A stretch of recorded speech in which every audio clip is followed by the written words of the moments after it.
In today's video, I'm going to teach you how to add a contributor on Squarespace in just about 5 minutes.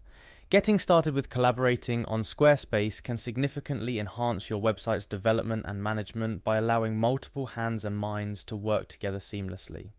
Whether you're looking to bring on a content creator, a designer, or simply need an extra pair of eyes for editing, Squarespace makes it easy to add contributors to your site, and today I'm here to walk you through the process. First things first, head over to Squarespace's website.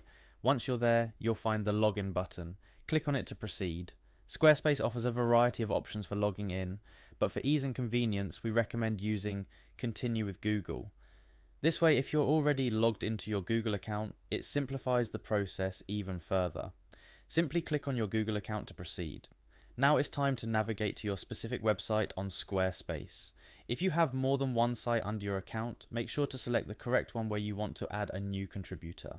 Upon selecting your site, your next destination is the Settings menu. Squarespace has designed their platform to be user-friendly, and finding settings is straightforward.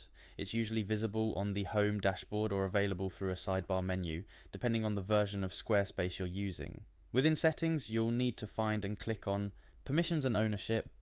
This section is crucial because it's where you can manage who has access to your site and what level of access they have.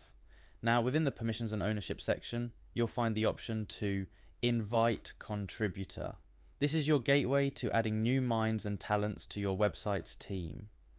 Clicking Invite Contributor will bring up a form where you'll need to fill in some essential details about the new contributor. Start with their name, make sure it's spelled correctly to avoid any confusion later on.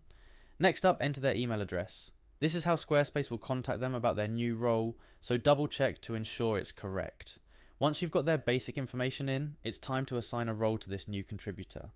Squarespace offers various roles with different levels of access and permissions. Make sure you turn on the role most suited to the tasks and responsibilities you want this new contributor to have. Each role comes with its own set of permissions, so choose wisely based on the level of access you're comfortable granting. After you've filled in the name, email, and selected the appropriate role for your new contributor, the final step is to send out the invitation. Click Invite to send an email to the contributor's inbox. They'll receive a prompt from Squarespace to accept the invitation, and once they do, they'll be added to your website as a contributor with the roles and permissions you've assigned. And just like that, you've successfully added a new contributor to your Squarespace website.